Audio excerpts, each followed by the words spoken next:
আসসালামু আলাইকুম রহমতুল্লাহ। প্রাণপ্রিয় বন্ধুরা, আপনারা সকলে ভালো আছেন? আমিও আল্লাহ রহমত ভালো আছি। জানি না আমার এই দাদা ভাই, অনেকদিন পর পর দেখা হলো, যে দাদা ভাই কেমন আছেন। সে না ভাই আমার কাছে এসে বসলো যে দাদা ভাই ভালো আছি ইনশাল্লাহ। ইনশাআল্লাহ ভালো আছে। দাদা ভাই, আপনি কেমন আছেন বর্তমান সময় একটু সবাইকে একটু জানান তো। ইনশাআল্লাহ আল্লাহ পাকে ভালো আছে। ভালো রাখছে? হ্যাঁ, এখন সকালবেলা খাওয়া দাওয়া করেছেন কিসের তরকারি দিয়ে?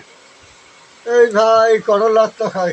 করলার তো দাম বেশি বর্তমান, যে বাজার সদাইয়ের দাম, তাও যে আপনারা করলা ভাজিতে ভাত খেয়েছেন, এটা তো আলহামদুলিল্লাহ। আলহামদুলিল্লাহ। হ্যাঁ, তারপর বাড়ির সবাই ভালো আছে তো না? আছে ভালো, আল্লাহ পাক দিয়েছে। যাক, আপনি এখন কি মানে বাজার করে বেড়াচ্ছেন না? হ্যাঁ, সকলে পথে পথে বেড়াছি ভাই, পথে পথে বেড়ান, মানে কালেকশন করেন। কালেকশন করি। যাক, সকল বন্ধুরা আপনারা যারা যেখান থেকে দেখতেছেন বা দেখবেন আমার এই ভিডিওটা, এই দাদা ভাইকে যদি কখনো দেখা হয়, অবহেলার চোখে দেখবেন না কেউ। কারণ সে একটা অসুস্থ মানুষ, সবসময় অসহায় মানুষ, অসুস্থ মানুষ সবসময় কালেকশন করে হতে খায়। আপনারা সকলেই চেষ্টা করবেন তার জন্য ভালোবাসা দেওয়ার জন্য, এবং 2-4-10 টাকা যাই পারেন মহব্বত করে তাকে দেবেন ইনশাআল্লাহ। মহব্বত করে কন, আপনি কন কিছু কইবেন?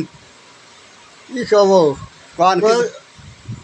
তো আল্লাহর রাস্তায় কিছু হ্যাঁ মহব্বত চাই তোমার কাছে, দান খেরাত।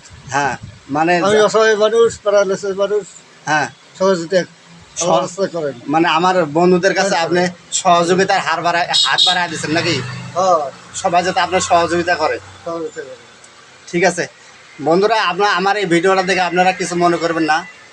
চাইলে অবশ্যই সহযোগিতা করবে পারেন আমার এই দাদা ভাই, আমার কাছে করবেন না, কিন্তু যদি দেখা পারেন যে জায়গায়, দেখা পারেন যে কোনো জায়গায় যদি দেখা পান, অবশ্যই তার সহযোগিতা হাত বাড়াবেন তার কাছে। অবশ্যই 2-4-10 টাকা যাই পাবেন দিবেন ইনশাল্লাহ। আল্লাহর রাস্তায় আমি